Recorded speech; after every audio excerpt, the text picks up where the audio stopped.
Thank you and welcome everybody. Our panelists for this program today are Andrea Schafstall of Unified Patents, Jeremy Albright of Norton Rose Fulbright, Patrick Richards of Much Law. My name is David Tobin of McDermott, Will, and Schulte. I'll be moderating the discussion. Our bios are at the end of the presentation. So briefly about the slides. I'll try to call your attention to slides relevant to whatever we're talking about, so you can take notes if you like. But if you're listening and not watching the webinar, that's fine too. The slides are not critical. The last thing before we begin is I'll turn to slide 5. This slide contains a disclaimer that you are not our clients. We are not your lawyers. What we do here today is for your general education, not for you to act on without appropriate advice. Let's get going. And Jeremy, we'll start with you. The subject of today is things to consider before you file. So when should one consider filing a post-grant review trial? Sure, and thanks, David. I think the number one instance when one considers filing a post-grant review trial is when they're sued for patent infringement, because a post-grant review trial can be a tool used to invalidate a patent, which of course is beneficial if it's asserted against you. And the Patent Trial and Appeal Board, which handles post-grant review trials, is typically a preferred forum for invalidity. There's a lower burden of proof for invalidity. The proceeding is conducted by patent-savvy APJs who may be more likely to reach the right outcome. And there's also a fairly high success rate for post-grant review trials if they're instituted. Of course, if you have been sued with a patent, you need to make that consideration as to whether to pursue a post-grant review trial very quickly in view of particularly recent discretionary denial concerns. But of course, the other time you might consider to file a post-grant review trial is not keyed on getting sued with a patent, because you actually don't have to get sued with the patent to challenge it in a post-grant review trial. These trials can be used to address potentially problematic patents ahead of time. For instance, you might discover some patents that could pose an issue during clearance or freedom to operate work, and you could consider whether to challenge the validity of those patents in a post-grant review trial. I think in the past, this was less usual, but under current discretionary denial, the current framework, we may see more of these requests prior to parallel district court litigation. And that's because under the new framework, earlier patent challenges are more likely to be instituted, and actually waiting to be sued before challenging a patent can be held against a petitioner. And Jeremy, thanks for that. Andrea, so who can file a petition for a post-grant review? Yeah, so essentially anyone that's not the patent owner can file a petition, and that's the case for both an IPR, inter partes review, or a PGR, post-grant review, and we'll get into kind of the differences and the nuances of those two. But there are a couple things to keep in mind, right? There are some statutory rules that would potentially bar you from filing an IPR or a PGR. Number one of those being a petitioner or a real party in interest filed a civil action on validity. For example, a declaratory judgment of invalidity in a civil court action. That can bar you from filing an IPR or PGR. Another thing to keep in mind is the 1-year time bar. So once the petitioner or real party in interest is served with a complaint of patent infringement, they have 1 year to get that IPR or PGR on file. One thing to note there is the keyword of served with a complaint. So it's 1 year from the date of service, not the date that the complaint was filed at the district court. Now, in my practice, I would say I usually go by the filing date. I'd rather err on the side of caution, but it is the service date, not the filing date for that 1 year time bar. And just something else I want to note on this, who can file the petition and these kind of restrictions that we have here. It's not just the petitioner, right, that needs to keep this in mind. And that would be the party that's actually going to file the IPR or the PGR, the named party, right, on the face of the petition. But real parties in interest also trigger these rules and these restrictions. So it's very important before you file, or when you're just starting to consider potentially filing one of these post-grant review proceedings, to know who your real parties in interest may potentially be. And those would be anyone who has controlling interest or is funding or directing the IPR. I know that's kind of ambiguous, but there are rules and there are factors that you can look into to determine whether another party other than who you're representing, your client, might be a real party in interest, because you need to be aware of the landscape and whether they've been involved in any of these litigations or actions that might bar you from filing a petition. Right, so we're on slide 13 now for those listening. And Patrick, Andrew mentioned declaratory judgment. So before someone files a declaratory judgment, they need to have standing to sue, or if someone's filing a patent infringement suit, they'll need to show that they have standing to sue, like ownership of the patent, for example, or harm. Does the concept of standing come into play at all in post-grant review trials? So it doesn't come into play necessarily at the level of filing the petition for the post-grant review. As Andrea had pointed out, anyone other than the patent owner can file for a post-grant review. Where it comes into play is whether you're able to appeal the decision of the PTAB.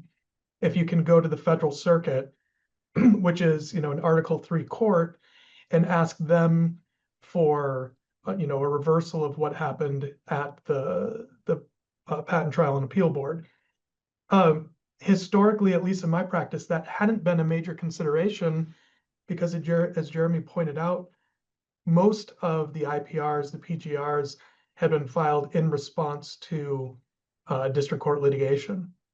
But in view of the discretionary denials that are on the rise, as we'll talk about later, Jeremy made the suggestion there may be more post-grant proceedings filed absent district court litigation in response to a freedom to operate opinion. In those situations, you may be in a position where you're not going to be able to appeal the PTAB decision. So standing could be more important going forward than it has been previously.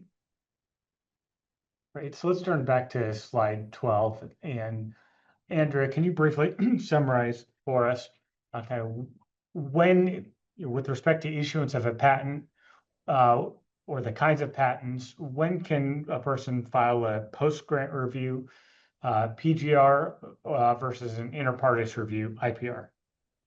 Yes, so this distinction is very important, this timing distinction. And if no one remembers anything else from this presentation as to what the difference is between an IPR and a PGR, I would say 9 months is the thing to remember. So an IPR can be filed anytime after 9 months after the patent has issued.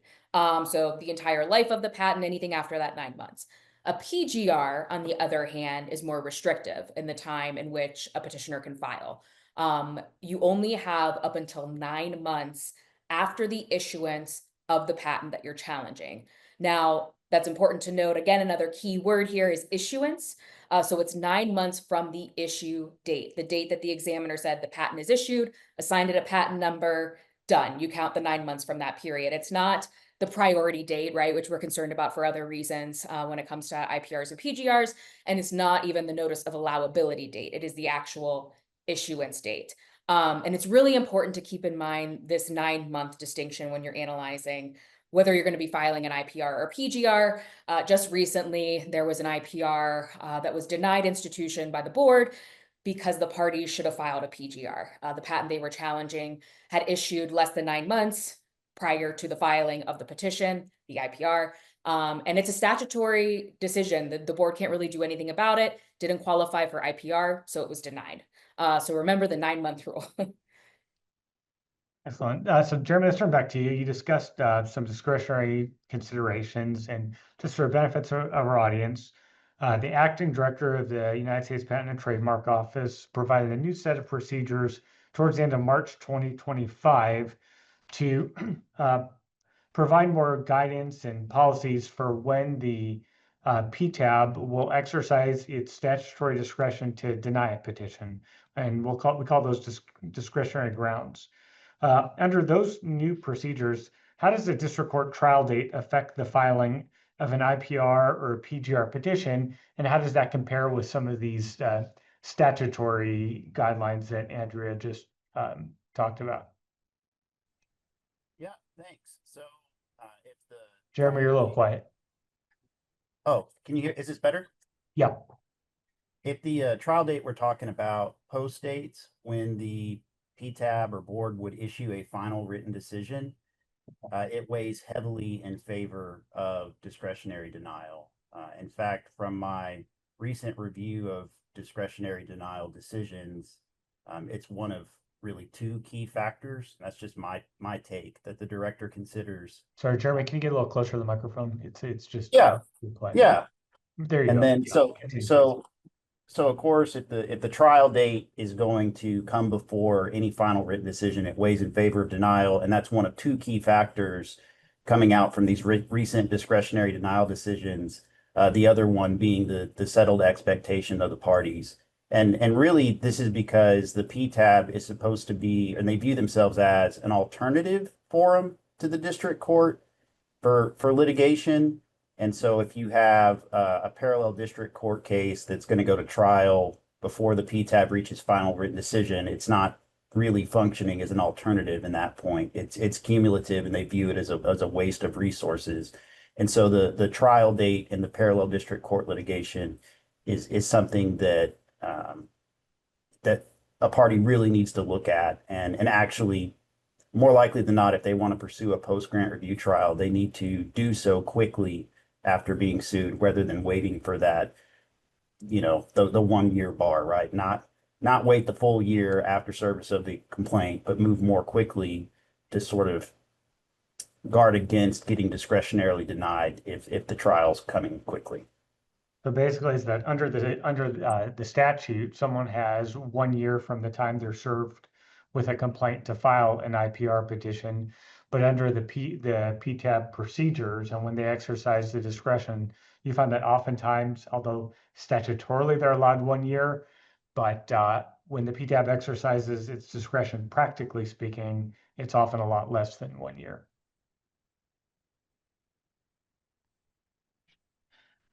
Right, let's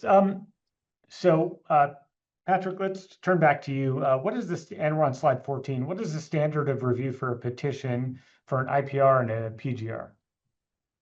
So What do they use to decide whether, assuming putting the discretionary considerations aside, but really looking at the merits, how strong the priority is, how strong the anticipation or obviousness grounds are? What do they look at for those? sure. So at the institution phase, the two are slightly different, right? For an IPR, it's whether the petitioner has a reasonable likelihood of being successful on at least one of their claims, one of their challenges.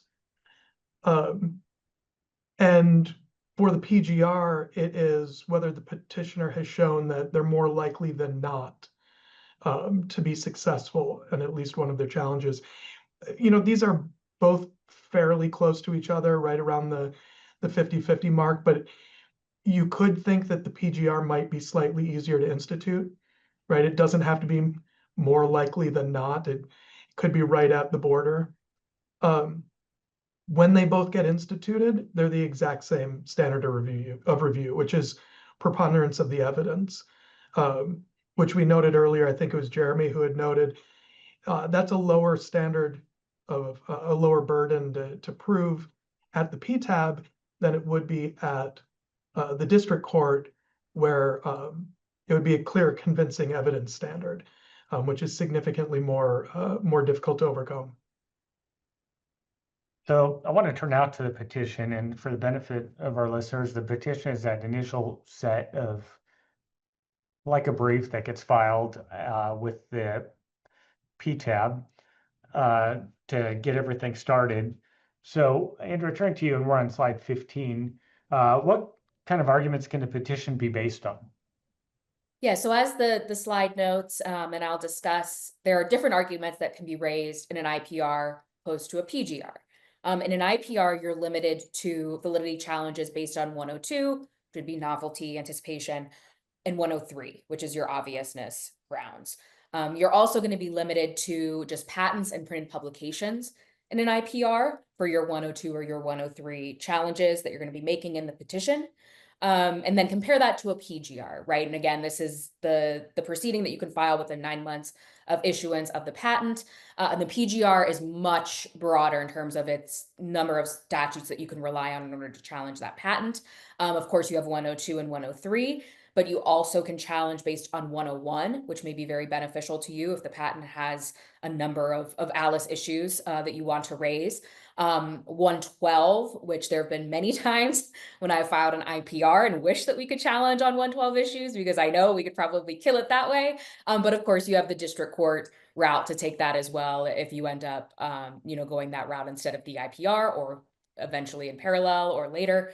And then double patenting is another one, which I think is not used too often, but it is an option, and people should keep that in mind if it's relevant to the patent that they're challenging.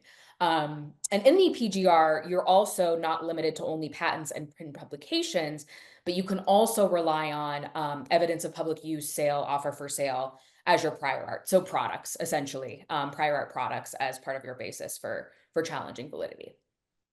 So, so Jeremy, if an IPR has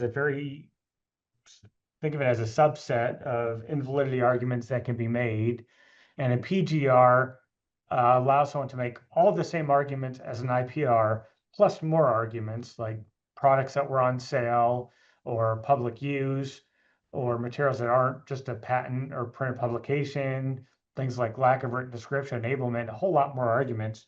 Why aren't more PGRs being filed, and why are still the vast majority of them IPRs?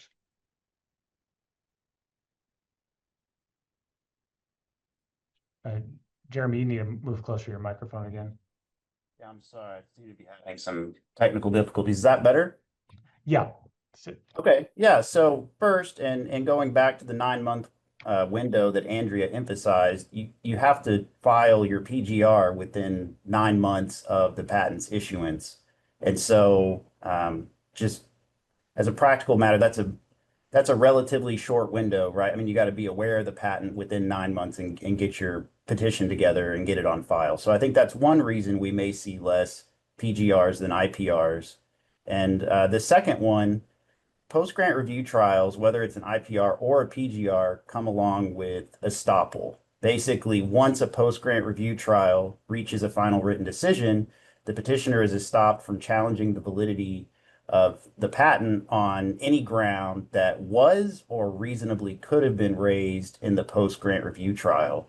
As we've been talking about, the scope of challenges that can be raised in a PGR is extensive in subject matter eligibility, written description and definiteness, in addition to anticipation and obviousness.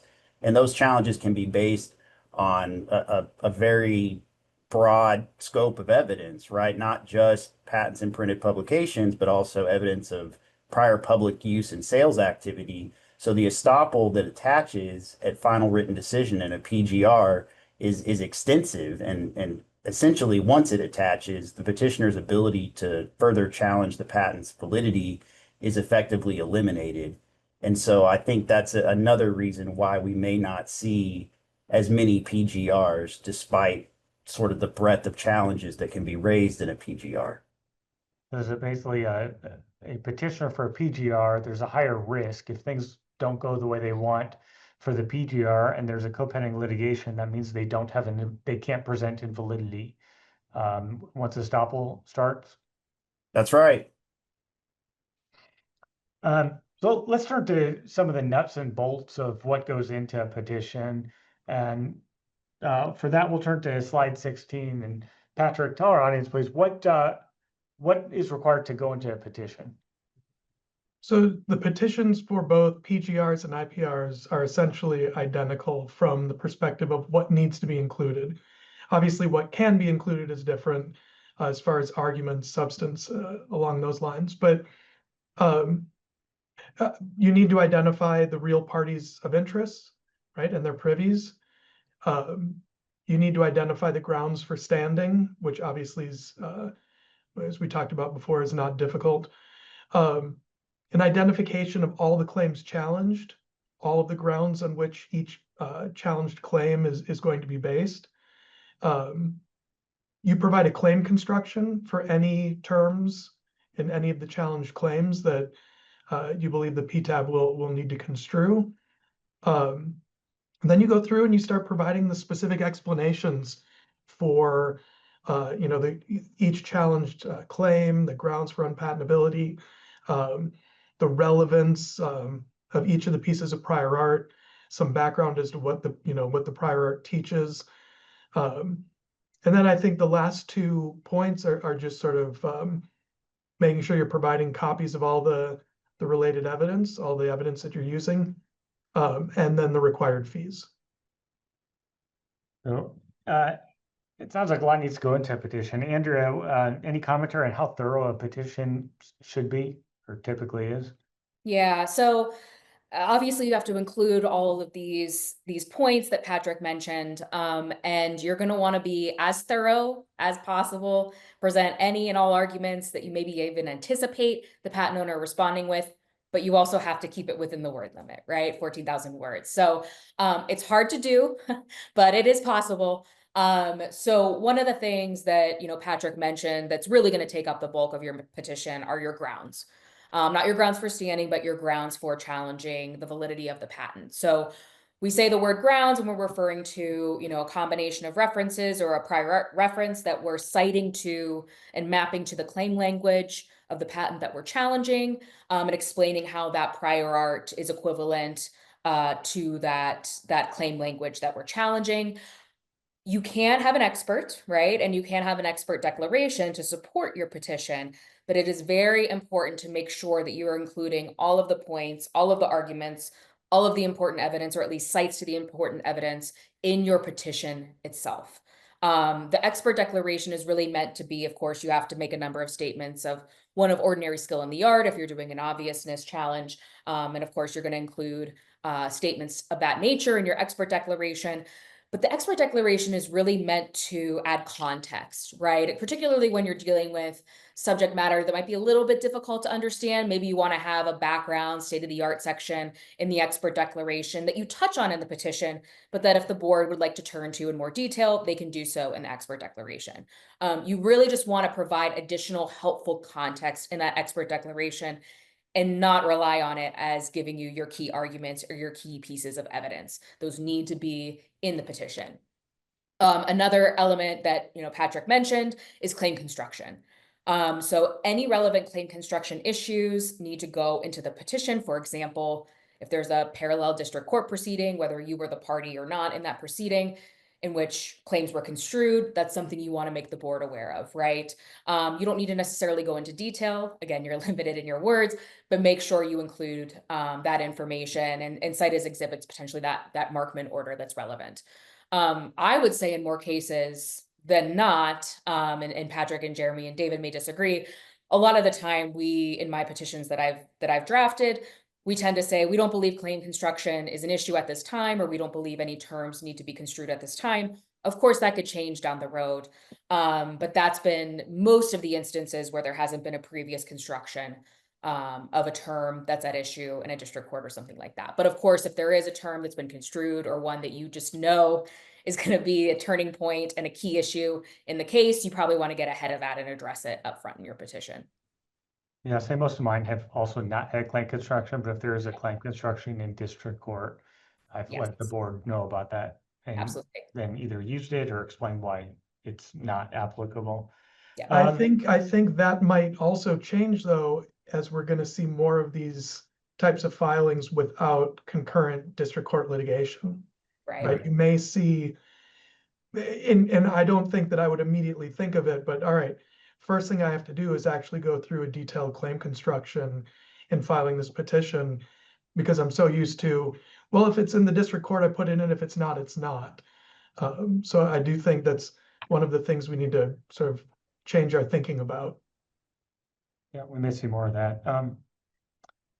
So we talked about how Andrea talked about how thorough the petition should be.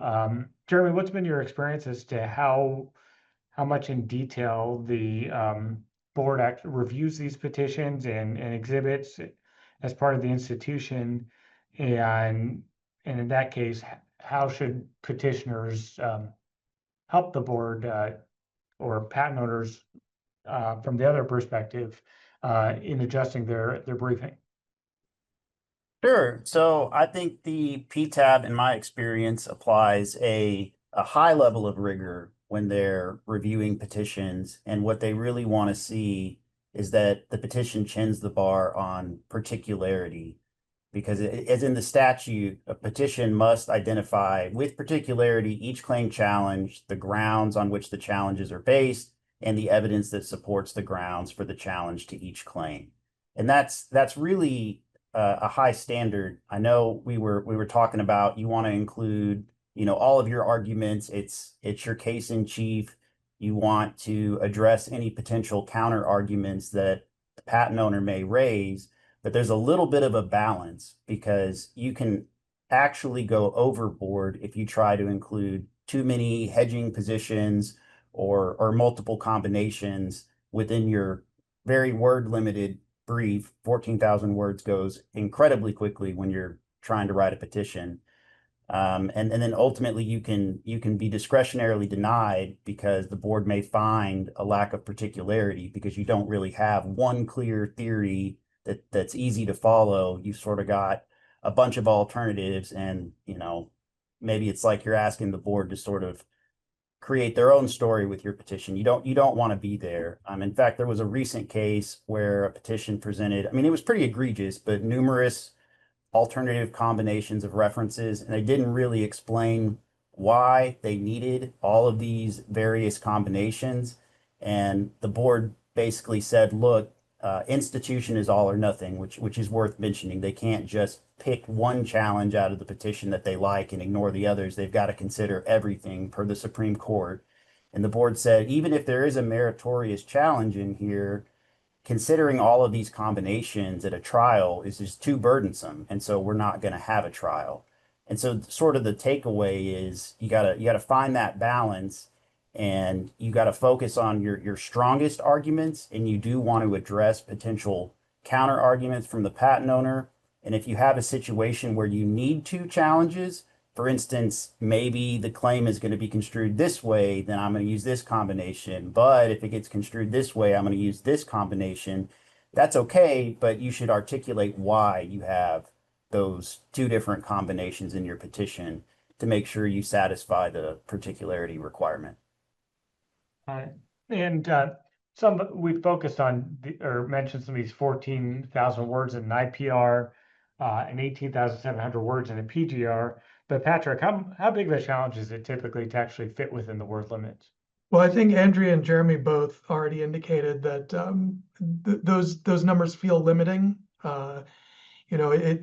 14,000 words, probably about 55, 60 pages or so.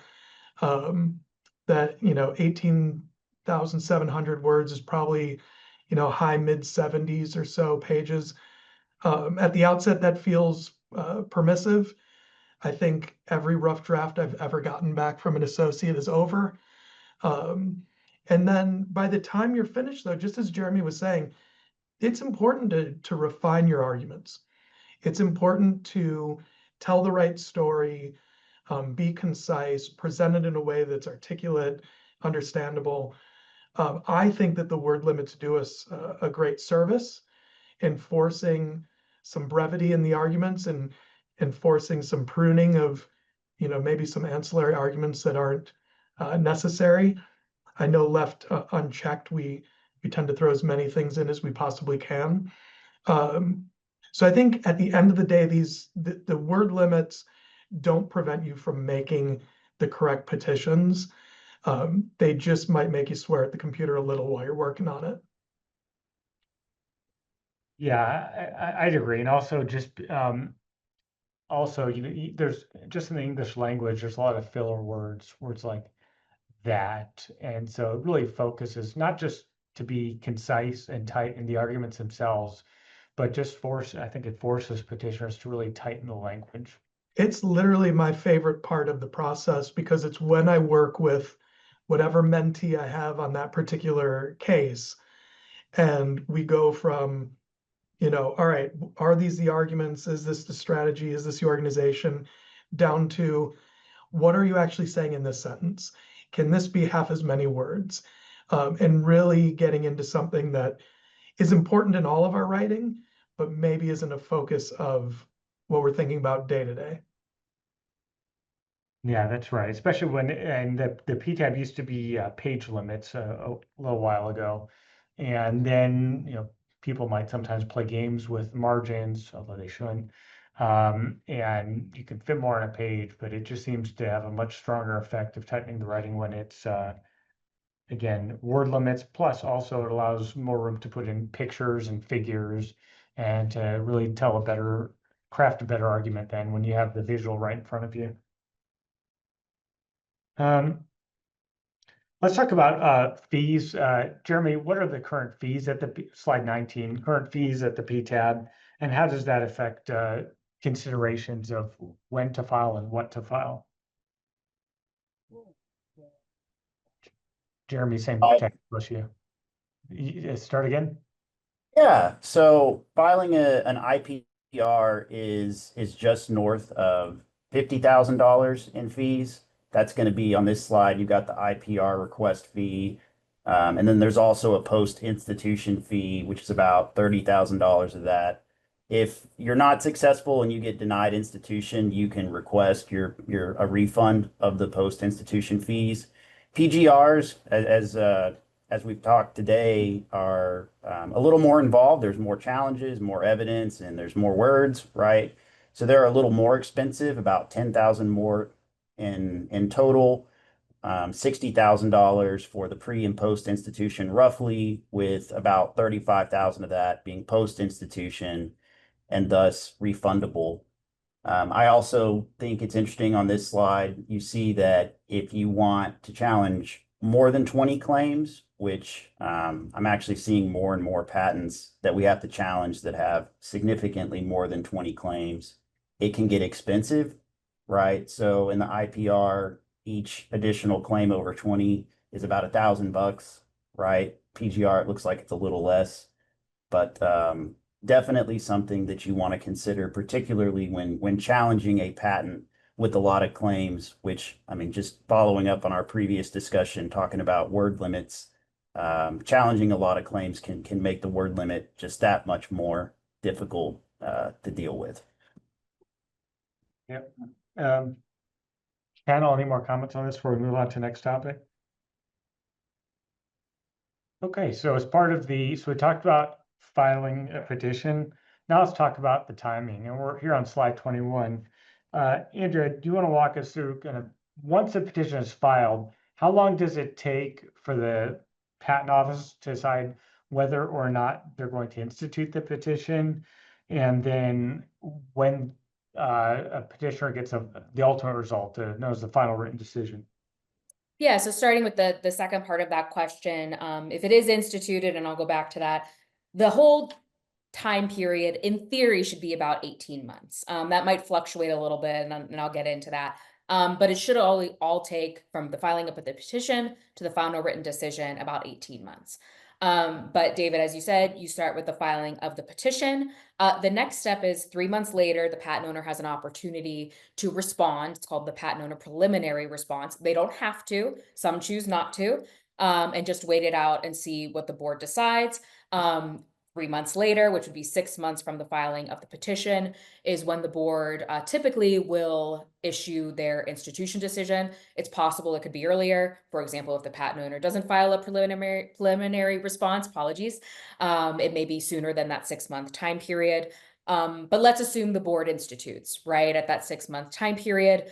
Along with that institution decision, they are also going to issue an order of conduct of the proceeding, which generally follows this timeline that we have up here after institution. The board sets forth a number of deadlines and dates for the briefing schedule, the discovery process, leading up to the oral argument, if the parties choose to have one, most do, as well as the deadline for the final written decision. There is a little bit of possibility for extension built in here. It has to be shown that it's being done for good cause. It can be on the board side. The board can issue a reason for needing an extension and issuing a decision, a final written decision, for example. But it can also be on the party side. They can request potentially extensions for for briefing schedule issues. But again, they're going to have to likely present that to the board and present a good reason for why they need that extension. I believe the statutory, the rules only state that you can have up to 6 months of extension in that briefing process. So if that's the case, and unfortunately you have a case that's a little bit trickier and you're getting a lot of extensions and maybe the board needs some extensions, it shouldn't be any longer than 24 months total from the filing of the petition to the final written decision. In my experience, it's been pretty rare that there are extensions past that Yeah, 18 same. months, other than maybe some kind of motion to amend, which we'll get into. Have Mhm. folks seen extensions in their practice be given so that the process takes longer than 18 months? I've had a few where, there were extensions, but they were weeks of extensions. They weren't months of extensions, right? They were not, oh, now we're at the 24-month mark. It was, we're at the 18 and a half, we're at the 19 months. So nothing terribly significant. I Right. So, actually had a good cause Yeah. extension. We had a patent that we were challenging that had been held invalid at the district court, affirmed at the federal circuit, and we got the board to give us a good cause extension while we waited for patent owners' Supreme Court petition to be denied.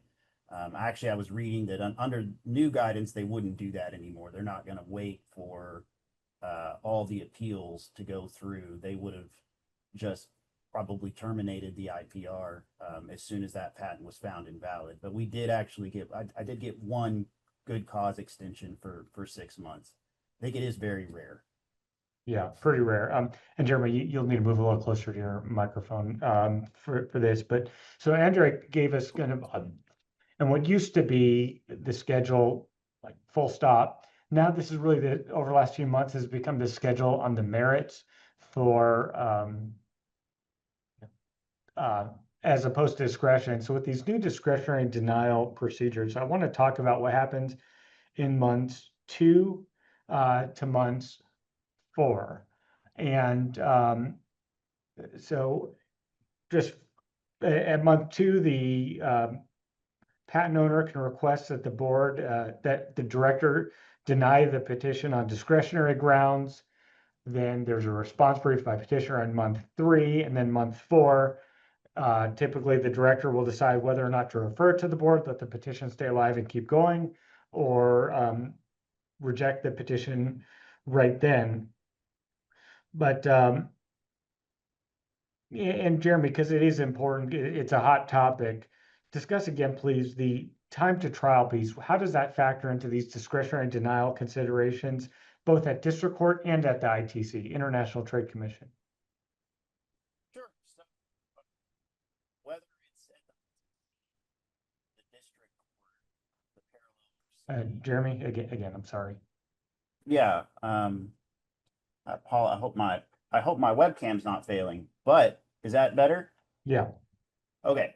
So whether the parallel proceeding is at the ITC or the district court, again, the PTAB views itself as an alternative to other litigation and other forums. And if you have a litigation that's going to, in the district court, have its trial date, or at the ITC reach a final determination prior to the board being able to reach a final written decision, then the board or the director, right, who decides these issues views that as not a good use of the PTAB because it's not functioning as an alternative. And so the timing that you asked about is absolutely critical with respect to this discretionary denial piece. The ITC issue, so parallel ITC litigation, is particularly interesting. Under now rescinded guidance, the board's position was we aren't going to discretionarily deny a petition in view of a parallel ITC proceeding, in part because the ITC has no authority to actually invalidate a patent. And so the ITC proceeding isn't going to resolve the issues that a petitioner wants to resolve with respect to validity. But under new guidance, recent guidance, the PTAB can discretionarily deny a petition in view of a parallel ITC proceeding. And if the ITC's final determination date is likely to come before a final written decision, it weighs in favor of discretionary denial.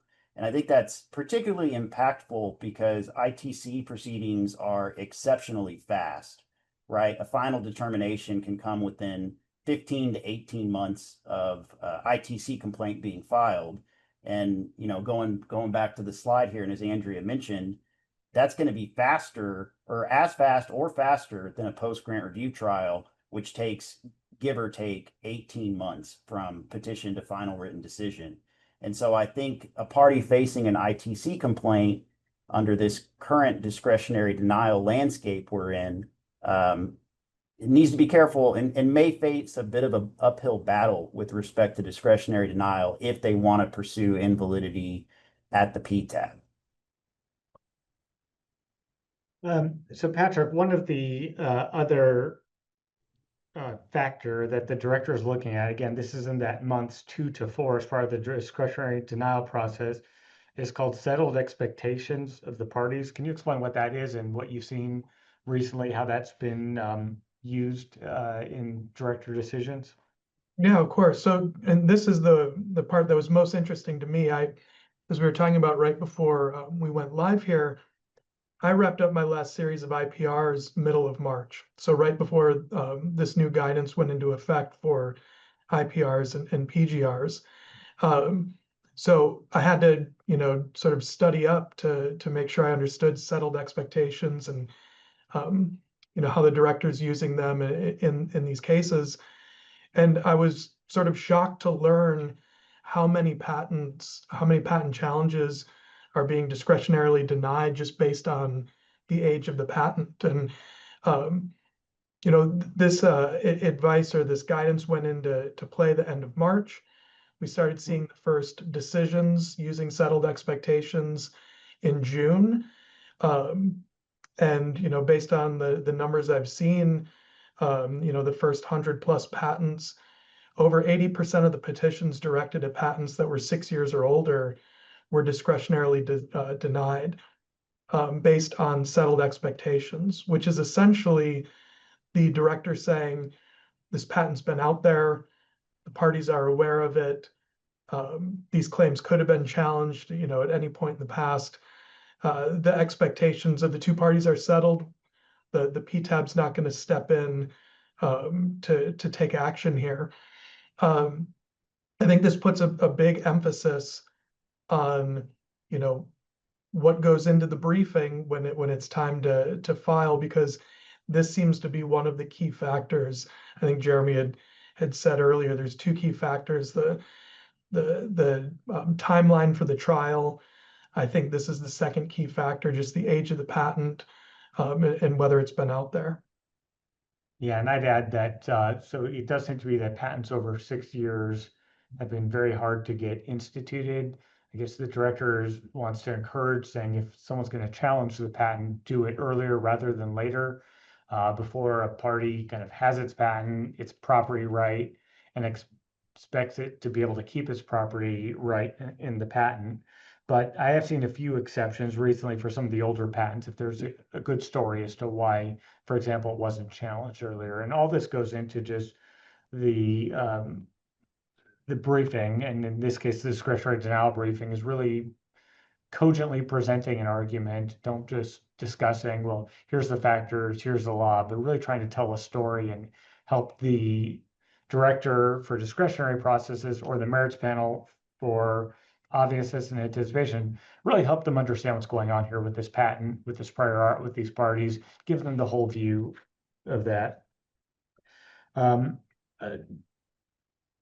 then one other thing that, as part of the discretionary denial process, is we should talk about 35 USC 325 D, and that's about art that was already before the examiner during original prosecution. Does anyone on the panel want to address how that affects this discretionary denial process? I'd be happy to take it if my microphone is working.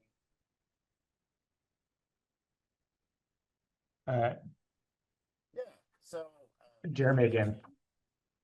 Is it working? So what I've seen is if it's prior art that's before been before the examiner, it's going to get hard to get instituted over that prior art again, especially if it's art that was used in a rejection. And again, part of this is explaining, how did the examiner get it wrong? Not just you disagree with the examiner, but did the examiner overlook something? Is this art being used in combination with something the examiner has not seen before? So these are some things they'll look at. Andrea, what about earlier challenges of the same patent? Should one consider this and how it can impact whether one requests a post-grant trial? Yes, absolutely, David. In addition to, the 325D dealing with prior art that was reviewed during prosecution, you also can potentially get a denial under 325D based on prior challenges and prior art that was previously presented to the board, right? In an IPR or a PGR potentially, but also an ex parte re-exam. And I think that that's one that sometimes people forget about. Ex parte re-exams are post-grant proceedings as well that actually are reviewed and handled by an examiner in the patent office. So in those ex parte re-exams, you're also presenting prior art, substantial new question of patentability, similar to our grounds that we have in our IPR and our PGR. So you need to be aware of any and all validity challenges to the patent that you're dealing with and know what prior art and arguments were previously before either the patent office as well as, the board and maybe a prior IPR or PGR. Just because you have maybe one prior art reference, maybe it's a secondary reference that overlaps with an argument that was previously presented in an earlier proceeding, that doesn't necessarily mean you're going to get discretionarily denied based on that, right? There are a lot of factors and issues that the board will examine. But it's really important to make sure, as we were talking about, kind of hedging your arguments and setting forth arguments in your petition that you're anticipating being an issue without going overboard, of course. But this is one of those arguments I think that you need to get ahead of in your petition if you do have overlapping art. And there is an analysis that you go through that you present to the board as to why you're not presenting the same or substantially the same arguments that have previously been before the board. Yeah, and to clarify, everything, and so that's one of the changes that we've seen since March, is that everything used to be done as part of the petition and the patent owner preliminary response. All this discretionary considerations, whether it's old art, whether someone was sued before, whether the time to trial, that was all dealt with by the merits panel. Now it really seems to have been centralized in the director and her assistants, such that now all these arguments, the discretionary pieces, are in that month's 2 to 4 in that separate set of briefing. One other thing is that, so sometimes there's multiple defendants in a case, or multiple defendants spread across several cases where a plaintiff asserts patents against multiple entities. Sometimes they're working together in district court. How can this impact some of the filing considerations? Patrick, do you want to handle that one? Sure, I'd be happy to. So as Andrea had pointed out earlier, one of the keys is, well, and we were talking about what goes into the petition, it's you have to identify, who the real parties of interest are, including those in privity with them. So actions of one party can affect the rights of others. And we've talked about, well, we haven't used the term specifically, but there's issue preclusion, there's estoppel, there's the discretionary denials that can occur when a challenge is made in one instance, and how it affects petitions filed later.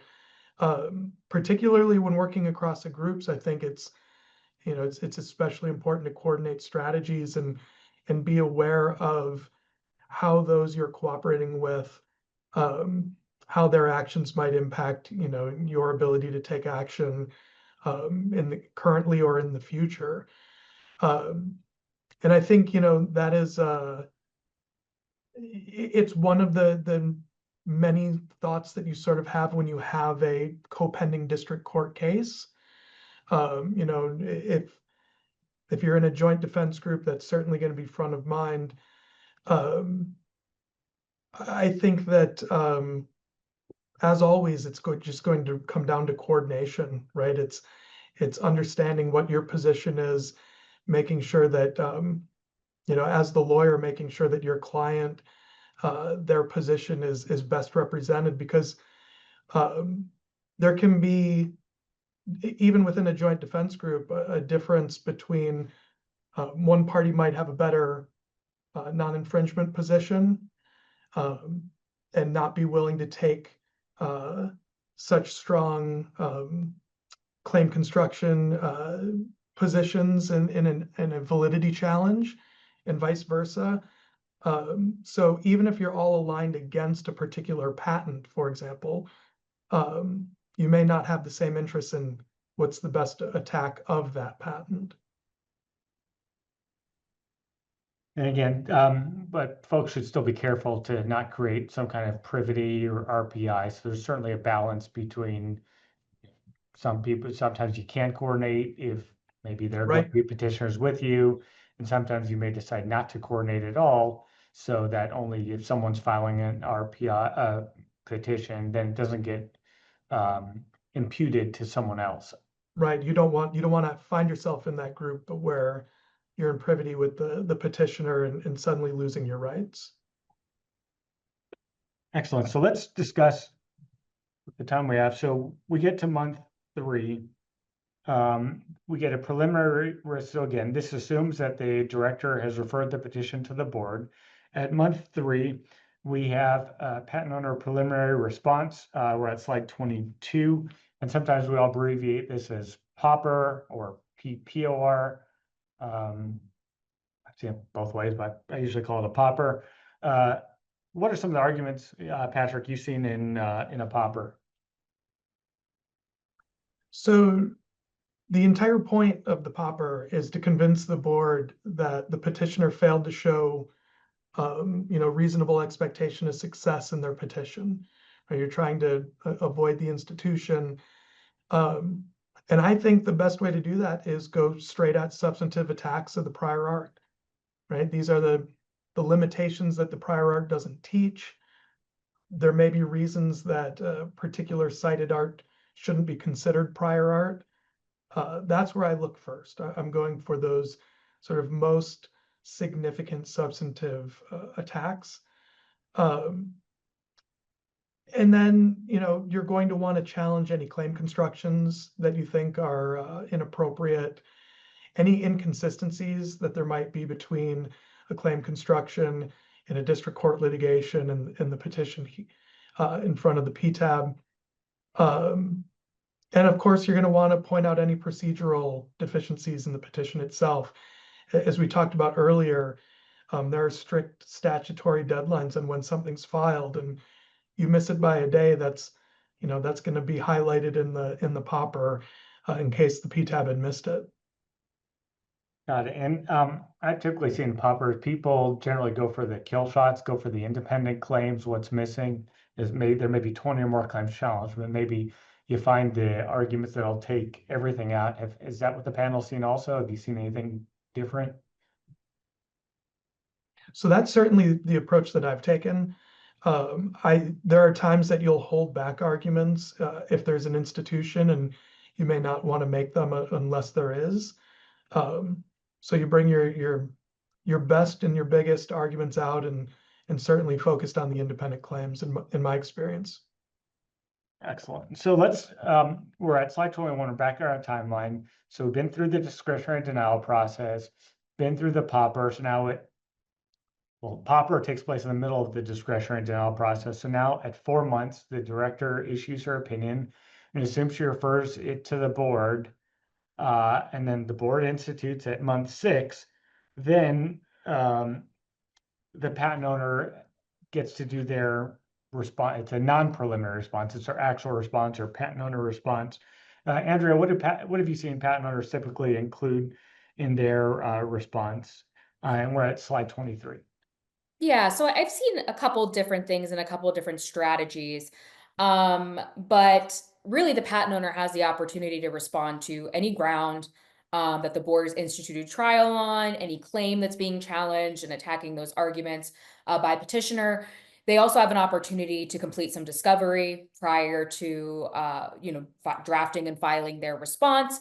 A lot of that time, we're typically going to see a deposition of the petitioner's expert, if they did have an expert that provided a supporting declaration along with the petition, and they can include that discovery in their response. They're not required to address all of the claims, right? And I've seen it both ways. I've seen patent owners that decide to just go after the independent claims and just say, well, the dependent claims also are fine because the independent claim is fine and it's allowable and it's patentable. But I personally think, again, this is just my opinion. This is not legal advice or anything like that, but I think it would be, at least in, some instances, it's a mistake to ignore the dependent claims and to not address the dependent claims that are being challenged. The PTAB is going to review each of the claims individually. So it's possible that the dependent claim will stand alone, or it could fall with the independent claim, of course, but it can survive on its own, even if the independent claim does not survive. And sometimes we know, as patent practitioners, that the dependent claims are where there really are these nuances and these really novel aspects of the invention that, the petitioner maybe doesn't have a great argument on. And maybe they're really stretching and reaching in those dependent claims. So I personally think as a patent owner, it definitely, in most cases, would be a good strategy call to address all of the challenge claims, not just the independent claims. But again, you're going to be limited in your words. And of course, there's other considerations there. And I know along with the patent owner response, we now have this opportunity, or patent owners have an opportunity to file a motion to amend. But I think that's something that we're going to talk about next. So I'll pass it back. That's a good segue, Andrea. Thanks. So that is the time now. It used to be a pilot program that existed for about 5 years or so. Then we got final rules on this last October. But you're right. At the same time, the patent owner files its response, it could also file a motion to amend its claims. And to the panel, what are some of the repercussions to a patent owner for amending their claims?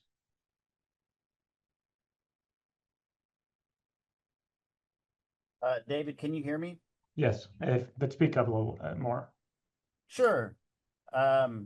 So as far as repercussions for amending claims for a patent owner, the big one that comes to my mind is that if you amend your claims, it can preclude you from recovering past damages. And I think actually in an IPR amendment, your amendment is going to need to be pretty substantive. It's tough to successfully amend your claims through a motion to amend in an IPR. And so more than likely you are going to cut off any past damages. So if that was, if that's a concern to you, definitely something to consider before seeking to amend your claims. And just overall, as I said, amending claims during a post-grant review trial, IPR, PGR, it's not easy. Filing a motion to amend basically kicks off a mini trial within the larger trial. And the petitioner, your patent owner, you file your motion to amend, the petitioner can challenge your proposed amended claims. They're called substitute claims. With prior art that wasn't even raised in the petition, so they can go get new art, and they can also have access to all theories of invalidity. So, if you were in an IPR worrying about Section 102 and 103, petitioner, if you file a motion to amend, can go after those substitute claims under 101, 112, etc. And, unlike prosecution, where you typically think about getting amended claims, as a patent owner, you're going to be not up against a patent examiner. You're up against, the lawyers on the other side, they're experts, and then the body making the decision has already found that there's a reasonable likelihood that at least one of your claims is unpatentable. And if you're doing a motion to amend like most do, which is contingent, they only reach it after determining the original claims or the issued claims are unpatentable.